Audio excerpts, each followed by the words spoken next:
ভাই জিমে নতুন শুরু করলে বেশি টেনশান নেবে না। ডায়েট হার্ডওয়ার্ক ওগুলো তোমার মধ্যে এমনি চলে আসবে ধীরে ধীরে। স্টার্ট করো হালকা ডায়েট দিয়ে, যেমন সকালে 2টো ডিম খেলে, দুপুরবেলা ভাত ডাল যা হয় তাই খাবে, একটু বেশি খাওয়ার চেষ্টা করবে। আর রাতের বেলায় 3-4টে রুটি টার্গেট রাখবে। প্রথম প্রথম হবে না, ওটা সবারই ক্ষেত্রেই হয়, তোমার ক্ষেত্রেও হবে, কিন্তু এক সময় গিয়ে তুমি 3-4টে রুটি আরামসে খেয়ে নিতে পারবে।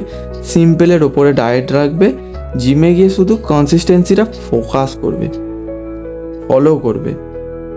একদিনে তোমার বডি কোনো দিনও হবে না, এটা মাথায় রাখবে। না হলে এটা যদি তুমি ভুলে যাও, তুমি মনে অনেক বড় আঘাত খাবে। কিন্তু তোমার প্রোগ্রেস তুমি নিজেই দেখতে পাবে আয়নার সামনে দাঁড়ালে। রিমেম্বার ভাই, discipline is the real protein. এর মতো প্রোটিন কোনো সাপ্লিমেন্ট স্টোরে নেই, আর কেনাও যায় না। এটা তোমার মধ্যেই আছে, তুমি খুঁজে বার করে নাও। আজকে তুমি যে শুরু করলে, তোমাকে অন্য একজন দেখে রেসপেক্ট করবে। সো আমি এটাই বলি, নেভার কুইট। তোমার টাইম আসবে, চলে আসবে, তুমি শুধু খেটে যাও, বেশি টেনশন নেবে না, হালকার ওপর দিয়ে সব।